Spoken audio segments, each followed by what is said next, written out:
remercie Christian Huyghe de sa prestation scientifique. Et donc, l'enjeu, je crois qu'il l'a bien résumé, il y a des enjeux sociétaux, environnementaux qui sont très forts. Et puis, du point de vue du ministre de l'Agriculture, ces enjeux étaient, et du gouvernement, ces enjeux étaient très importants. Il y a aussi un autre enjeu, c'est un monde agricole actuel en grande difficulté au niveau des revenus, au niveau de la reconnaissance, au niveau de la valorisation de leur métier, la problématique des revenus. Et la réponse, on va dire la réponse qui a été faite ces dernières années, alors sachant que l'agriculture, le principal mode de gouvernance, c'est la politique agricole commune.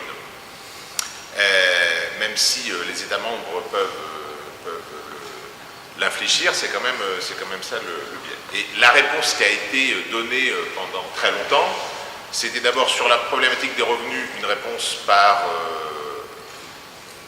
on va appeler ça des aides, de la subvention, donc de l'argent public d'un côté, et puis de l'autre côté, progressivement des mesures qui sont apparues depuis une dizaine d'années surtout, ce qu'on a appelé des mesures de verdissement, un certain nombre de contraintes. Mais, et d'une, elles n'ont pas apporté de solution aux revenus des agriculteurs. Il y a eu des hauts, des années 2008, 2012, il y a eu des hauts, mais il y a eu une succession de bas. Il y avait des bas très réguliers sur toutes les problématiques liées à l'élevage. Et de l'autre côté, la réponse en matière d'environnement est, on peut considérer, pas satisfaisante. Donc le ministre, et au tout début, je vous avouerai que quand j'ai vu la première mouture de la loi, j'ai été extrêmement surpris. Alors il y a eu ce qu'on a appelé des états généraux de l'alimentation, qui ont eu un franc succès, avec une très forte participation, sur des sujets extrêmement variés. Et quand j'ai vu la première mouture de la loi, j'ai pas compris au début la philosophie du ministre par rapport à ça. Et il m'a fallu un certain temps de compréhension, et j'aurais tendance à vouloir croire que cette loi va peut-être amener des changements radicaux. Et il a fait deux paris compte tenu, je vous dis que la politique agricole est essentiellement européenne. Le premier, ce qu'on appelait le titre 1 de la loi, c'est sur le revenu des agriculteurs. Il y a des grosses discussions entre le partage de la valeur ajoutée tout au long de la filière, entre agriculteurs, transformateurs et puis distributeurs, des agriculteurs beaucoup moins nombreux, mais encore très nombreux, à peu près 400-450 000 fermes en France, et puis quelques centaines de transformateurs, et puis 3 ou 4 centrales d'achat. Donc une très forte pression. Donc la première partie de son pari, c'est sur la rémunération versée aux agriculteurs. Et ce qu'il a appelé l'inversion du coût de la construction des prix. Alors ça, c'est un peu technique. Je vais vous prendre un exemple simple. En fait, il s'est basé sur des choses qui existent. Et parmi les gens présents ici, je vois des agriculteurs, et je vois des agriculteurs qui font du maïs semence. Et dans un certain nombre de ce qu'on appelle de filières, donc les filières, c'est ce qui va du producteur jusqu'à l'entreprise qui multiplie les semences jusqu'aux utilisateurs. Il y a des filières qui sont très organisées en France, celle des semences en fait partie. Et je vais vous illustrer très clairement en quoi ça consiste. Il y a eu une règle au niveau national qui a dit que toutes les entreprises qui multiplient du maïs semence, c'est-à-dire qui font faire la semence de maïs que d'autres agriculteurs semeront l'année prochaine, ben ils se sont dit, si vous ne faites pas du maïs semence, qu'est-ce que vous allez faire? Vous allez faire du maïs. Parce que pour faire du maïs semence, il faut du maïs, il faut de l'irrigation. Donc, en gros, les agriculteurs qui ne feraient pas de maïs semence feraient du maïs. Donc ils se sont dit, en maïs, quel chiffre d'affaires vous faites? Donc ils ont pris un rendement moyen sur le secteur. Alors, dans chaque secteur, le rendement est différent. Sur le secteur, en maïs irrigué, ils ont pris 12 tonnes, 120 quintaux. Et ils ont pris quel est le prix? Alors le prix, pour le maïs semence, notre coopérative, a retenu le prix moyen constaté sur une année, le relevé de prix au port de Bordeaux. Et puis, le maïs semence, c'est du travail spécifique. Vous savez, il y a des jeunes qui viennent enlever les fleurs de maïs, c'est du travail spécifique. Il y a des opérations, ce qu'on appelle la castration, etc. Donc, ils ont fait une charge spécifique. C'est à peu près 1500, 2000 euros de plus de l'hectare. Donc, chaque année, quand on a un contrat de maïs semence, on sait qu'on va avoir un différentiel de prix par rapport au maïs, ce qu'on appelle consommation habituelle. Les années où le maïs est bas, eh bien, on a un peu plus que du maïs qui est bas. Et les années où le maïs est haut, on a un peu plus que le maïs haut. Ça nous donne une transparence, ça nous permet, nous, de voir si on peut faire des investissements, ça nous donne une visibilité. Eh bien, ce principe-là de construction, c'est ce qui est mis dans la loi pour que ce qu'on appelle les interprofessions du lait, les interprofessions de la viande puissent proposer des choses comme ça, que la règle de répartition soit possible. Alors ça ne marche pas pour du blé, le blé c'est un cours mondial, ça marche pour des produits, par exemple des grandes surfaces sont intéressées par des produits français parce qu'ils sont signes de qualité, mais souvent elles vont pressurer les prix au maximum. Et donc pour ces produits français, de circuits courts, de circuits avec peu d'intermédiaires, c'est un outil que propose la loi, premier élément. Deuxième élément qui a été pris, c'était alors je cherche le nom, c'est, il me faut de l'aide, c'est un seuil minimum de prix de revente. Alors Leclerc a beaucoup communiqué sur le sujet, seuil de revente à perte, voilà. Aujourd'hui, depuis une loi il y a quelques années, une grande surface n'a pas le droit de revendre à perte. Par contre, elle peut vendre avec marge zéro. Sachant que c'est presque une vente à perte parce qu'elle n'a pas à intégrer le coût de la mise en rayon, le coût des personnes qui travaillent dans la grande surface, le coût du bâtiment. Donc, elles font une marge zéro pour attirer le chaland. C'est ce qu'il y a eu il y a quelques mois, c'est le Nutella. Le Nutella, où vous voyez plein de gens qui viennent acheter du Nutella à pas cher, on se dit quelle est cette société où on va se bousculer pour acheter du Nutella, mais où derrière ils se font une pub extraordinaire et ils vont vendre tout un tas d'autres produits, puisque je suppose que les gens ne sont pas venus acheter que du Nutella. Et aujourd'hui, quand on regarde la structuration des marges dans une grande surface, ils ont des produits d'appel très concurrencés entre les grandes surfaces, où il y a une marge qui est quasi zéro. C'est le Coca-Cola, c'est le Nutella, c'est certains produits de café, des produits sur lesquels tous les consommateurs qu'on a, on a des références de prix assez fortes. Donc ils margent zéro sur certaines productions, et au contraire, ils font le jackpot sur d'autres. Donc là, le seuil de revente à perte, au lieu qu'il soit mis à 0, à 100% du prix d'achat, il est mis à 110. On ne peut pas revendre un produit en dessous de 110% du prix, de 10% au-dessus du prix d'achat. L'idée, c'est un magasin, il fait toujours sa répartition de marge. Il y a des produits où il appelle zéro, il y a des produits où il appelle peu, il y a des produits où il appelle énormément. Donc pour que ça se rééquilibre sur les marges, et les produits de consommation alimentaire, les légumes par exemple, sont des produits sur lesquels les grandes surfaces, dans leur mode de calcul, margent énormément. Donc c'est un pari du gouvernement, un outil supplémentaire pour que les obliger, entre guillemets, à faire des marges sur certains produits pour libérer la pression sur d'autres.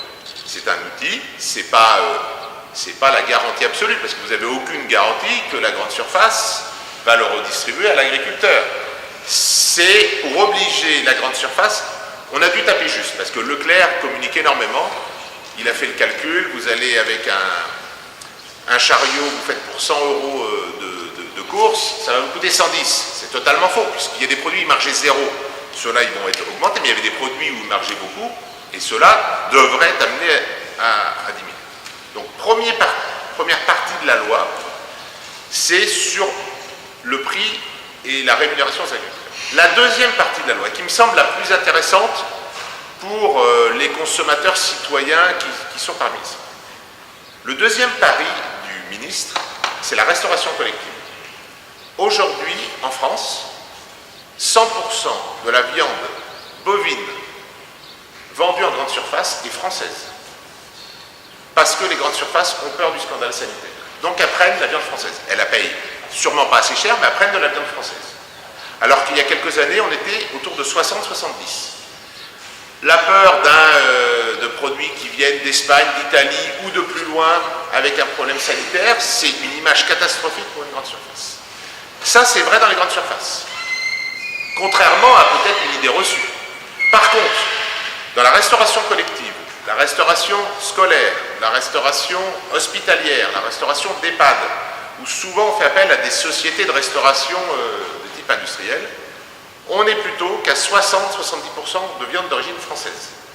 Parce que sur de la viande hachée, c'est très concurrentiel. Et la viande hachée, c'est compliqué de suivre d'où ça vient.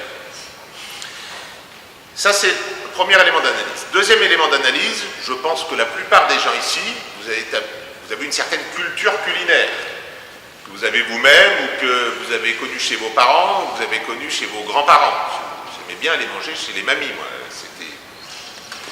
Mais il y a bon nombre de nos concitoyens qui n'ont plus cette culture culinaire, et notamment chez les jeunes. Parce que, autant quand on est dans la classe médiane à supérieure, on achète des produits de qualité, on achète du bio, on achète des produits AOC, label rouge, on achète des circuits courts, autant chez nos compatriotes les plus modestes, c'est beaucoup moins vrai. Donc le pari du ministre et de ses équipes, c'est de refaire découvrir ces produits-là à l'ensemble de nos concitoyens et particulièrement à nos jeunes, par la restauration collective, par la restauration scolaire. Avec un objectif très fort qui a été mis, 2022, donc 2022 en termes de changement de modèle, c'est demain. 2022, 50% de la restauration, des produits de la restauration collective devra venir de circuits, on va dire, qualitatifs. C'est sur les 50, 20% produits bio, 30% produits sous signe de qualité, AOC, AOP, label rouge, circuit court.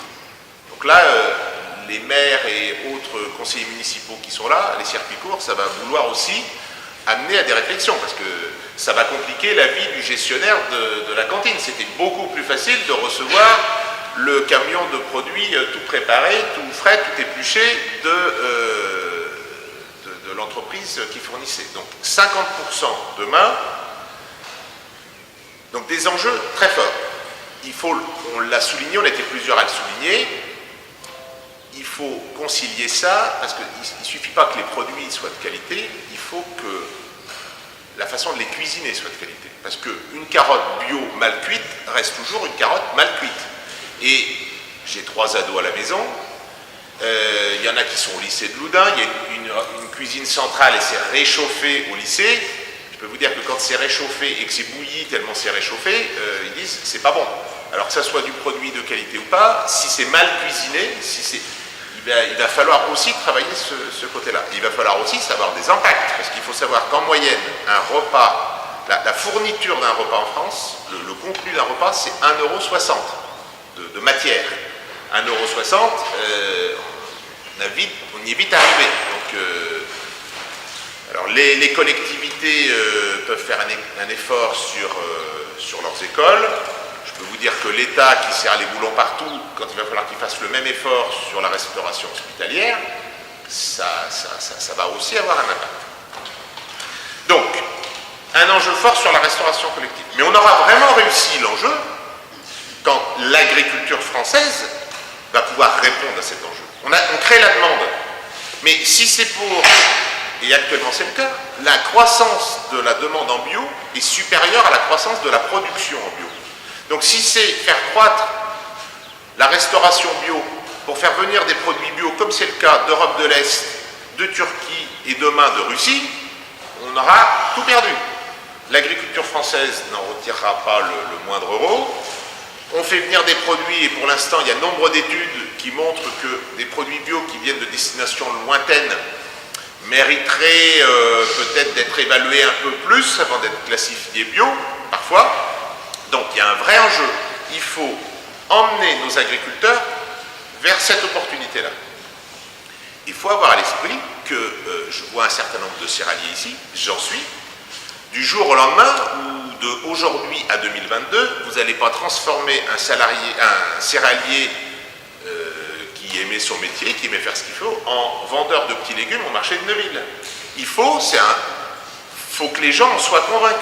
Donc c'était important dans cette loi de définir le chemin, de définir un vrai enjeu sur la nature de ce qu'on veut, mais de l'autre côté, qu'on arrive à emmener nos agriculteurs à les convaincre que l'avenir de leur agriculture, il va passer soit par ça, soit par de la diversification, soit par de la diversification agricole, ou soit de la diversification extérieure à l'agriculture.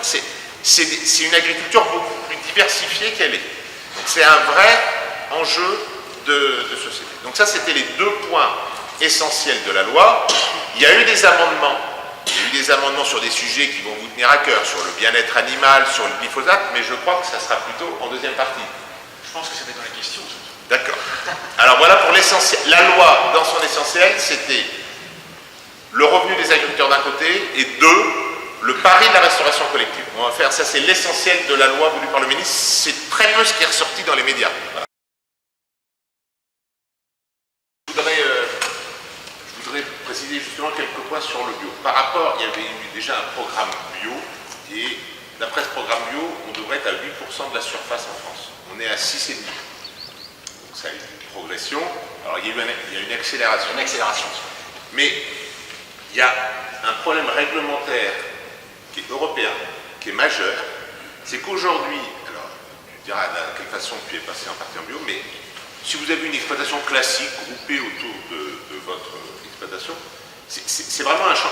Faire du bio, c'est pas juste arrêter les traitements. C'est une façon de faire totalement différente. Il faut, des fois avec les traitements, on est un peu en retard, ça permet de rattraper ce qu'on a loupé. Quand on est en bio, il ne faut pas prendre de retard sur les mauvaises herbes parce que c'est foutu. Donc c'est vraiment une façon de faire différente. Et sur un changement aussi fort, la vertu de l'apprentissage serait très importante. Et aujourd'hui, si vous avez une ferme groupée autour de chez vous, vous ne pouvez pas dire je fais, mettons, ma ferme fait 200 hectares, un peu moins. Enfin, je ne peux pas dire je fais 40 hectares en bio. Si je veux faire 40 hectares en bio, plusieurs façons. Soit j'ai des cultures qui sont totalement différentes. Je n'ai pas les mêmes, pour un point de vue de contrôle, je n'ai pas les mêmes. Si vous avez du blé, le blé qui est la culture la plus fréquente en bio et en non bio, il faut des blés qui soient reconnaissables. C'est-à-dire ce qu'on appelle des blés barbus ou des blés sans barbe. Sur le blé, ça se reconnaît. De la luzerne, aller comparer une luzerne avec une autre, c'est inreconnaissable. Alors il y a un spécialiste de la luzerne, mais pour le commun des mortels, distinguer de variétés, c'est impossible. Donc aujourd'hui, si moi je veux passer en bio, alors soit je crée une autre structure agricole, je vais créer la ferme Nicolas Turquois 2, je vais dire que dans cette ferme j'attribue ces hectares-là, ça va me coûter cher, par une structure juridique, une comptabilité spécifique. Donc, alors qu'à la base, il y a plein d'agriculteurs qui se posent la question. Ils ne sont pas forcément bio par philosophie, mais ils voient qu'il y a une demande du marché. Ils se diraient, je vais peut-être passer en bio. Mais j'ai peur de louper. Aujourd'hui, si je veux passer en bio sur ma ferme, j'ai 5 ans pour passer à 100% de bio, mais je ne peux pas dire j'en mets 40 hectares en bio et c'est tout. C'est un vrai problème de... Alors, sauf quand on a un site séparé, vraiment séparé. Si on a un site, et je suppose que c'est ce que tu as fait, quand on a un site vraiment séparé, mais il y a un problème d'apprentissage. C'est une autre façon de faire la culture. C'est là où autant... je pense qu'il y a une demande forte de la société, mais c'est là où on arrive à la limite de l'exercice. Je ne sais pas si on se représente aujourd'hui juste la consommation française, ce que ça représente en termes de volume. Je vais prendre, vous avez entendu parler dans les médias, les poules en cage.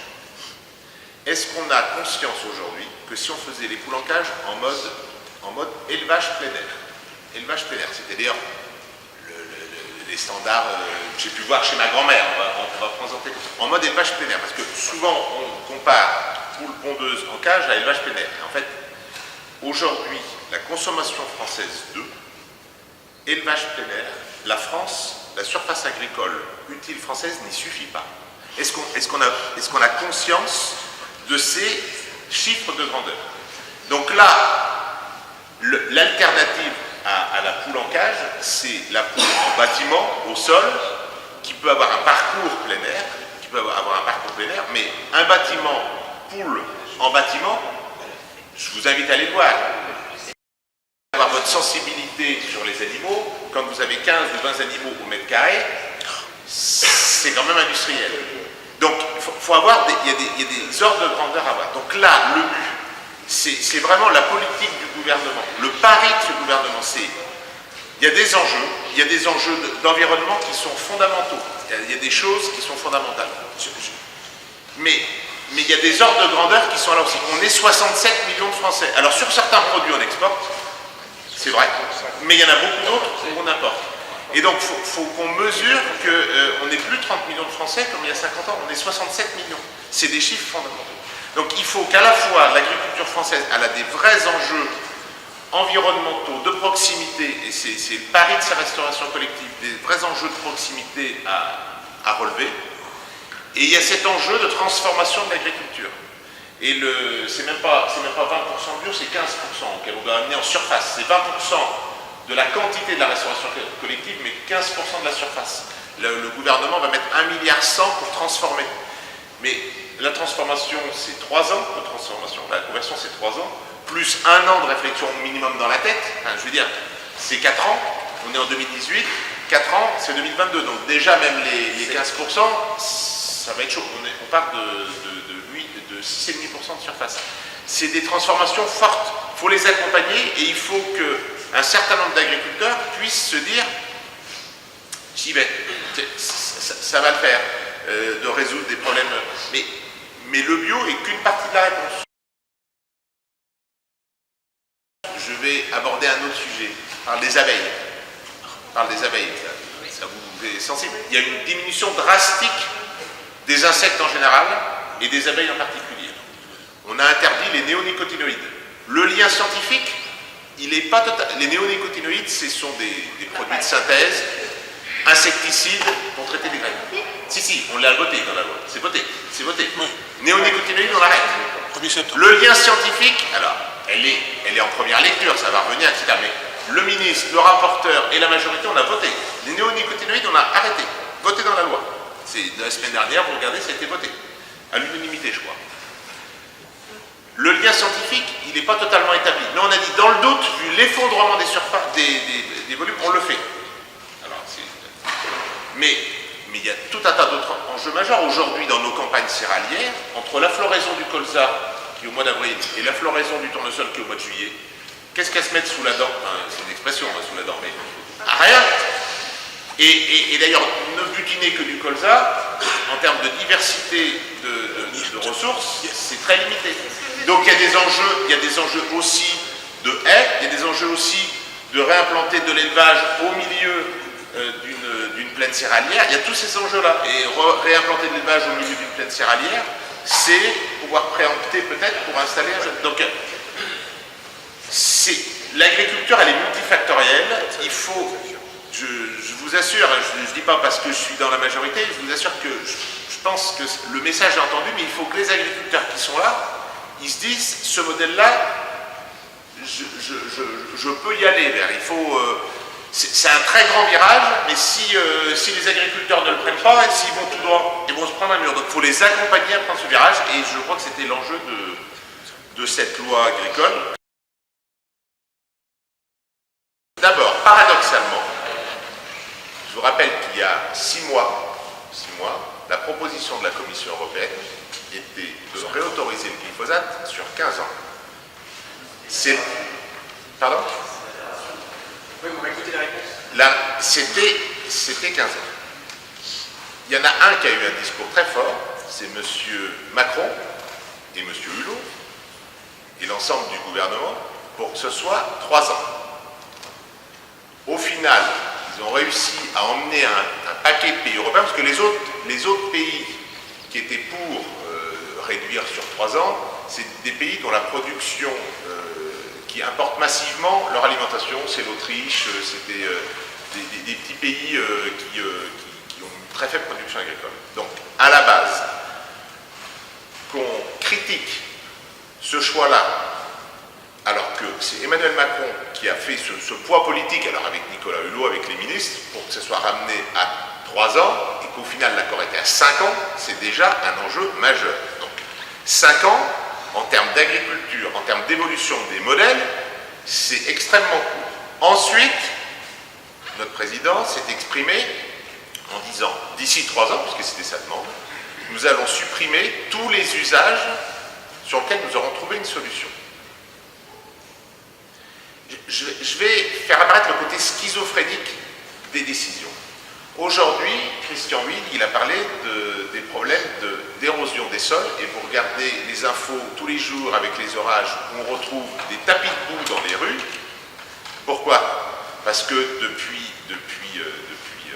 50 ans, on laboure, et je laboure, et ça a un intérêt agronomique majeur, notamment quand on fait du bio en céréales, c'est qu'on enfouit les mauvaises herbes au fond. On enfouit les graines des mauvaises herbes au fond. On ne peut pas désherber, on peut désherber mécaniquement, donc on les enfouit au fond. Par contre, les... Pardon? Non mais...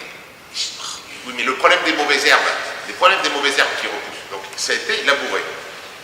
Aujourd'hui, la technique qui est massivement appliquée en Amérique du Sud, où ils ont des sols encore plus fragiles que les nôtres. Et quand vous faites votre sol nu, il y a une grosse pluie, un gros orage, le sol se décape et on va le retrouver dans la rue du village d'à côté. Aujourd'hui, ce que font nombre de pays, font ce qu'ils appellent l'agriculture de conservation. On ne laboure plus. Ça consiste en quoi? On sème dans la culture d'avant. Et la culture d'avant, elle est verte. Elle est en place. Aller semer du maïs, du tournesol, du blé dans une culture en place, il n'y a rien qui lève. Parce que les autres sont en place, ça fait une compétition. Donc la réalité, qu'est-ce qui se passe? Comment on fait l'agriculture de conservation? Les gens, ils désherbaient au glyphosate, au Roundup, le produit.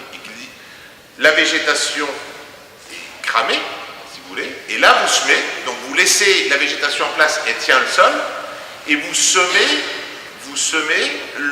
votre culture en place. Vous protégez votre sol d'un point de vue érosion, vous maintenez de la matière organique et vous semez en place. Mais on utilise du glyphosate. Cette technique, l'agriculture de conservation, il y a eu un plan de développement de l'agriculture de conservation par Stéphane Le Foll, 2012. Parce qu'elle avait un avantage sur le point de vue de retenir du carbone, le carbone autrement on le libère dans la matière organique, et maintient et lutte contre l'érosion. Donc, il n'y a pas de solution miracle. L'inné, monsieur, ça n'existe pas? Pardon? L'inné, ça n'existe pas, des machines? Non, mais vous ne binez pas dans l'herbe qui place. On ne bine pas dans l'herbe qui place. Autre exemple. Je vais vous citer un autre exemple sur l'usage.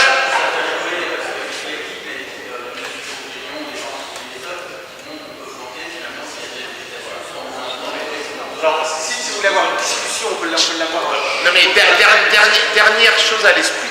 Il y a eu, dans les années 60, la politique a été mise en œuvre de la PAC, a été mise en place avec un accord avec les États-Unis. L'Union européenne se concentrait sur, pouvait soutenir les céréales, le maïs, le tournesol, mais pas la production de protéines. Donc on ne fait pas de soja en France, ou très peu. Ça commence, mais on fait très peu de soja. On n'a pas trop les sols pour, mais on fait très peu de soja. On en faisait beaucoup avant 92. Ouais. Oui. Les animaux, les bovins, ils ont besoin d'herbe et ils ont besoin d'énergie. En France, on importe massivement du soja d'Amérique du Sud et des États-Unis. Aujourd'hui, le soja d'Amérique du Sud et des États-Unis est un soja transgénique, qui est résistant au glyphosate. Comme ça, on sème du soja, on le traite pour avoir les mauvaises herbes.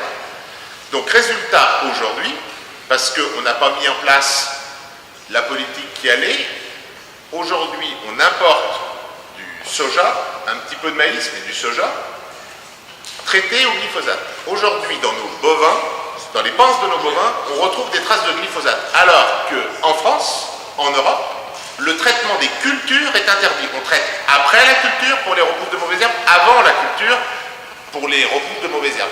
Il n'y a pas d'application de glyphosate sur les cultures. Demain, on reste en milieu ouvert. On enlève la possibilité aux agriculteurs. Donc c'est un produit qui est peu cher. On va favoriser l'importation de blé et de maïs des États-Unis, du Brésil, eux-mêmes traités au glyphosate. Et demain, ce que vous voulez réfuter, eh bien on va trouver dans nos aliments des traces de glyphosate qu'on n'avait pas jusque-là parce qu'on ne les traitait pas en période de culture. Donc, Donc, juste une précision. Quand du soja OGM arrive à Saint-Nazaire, tous les jours, par paquebot entier. tous les jours, c'est par paquebot entier, j'entends jamais personne qui s'émeuve que le soja qui est apporté, il a reçu 12 litres de glyphosate à l'hectare et en végétation. Et là, je ne vous entends pas.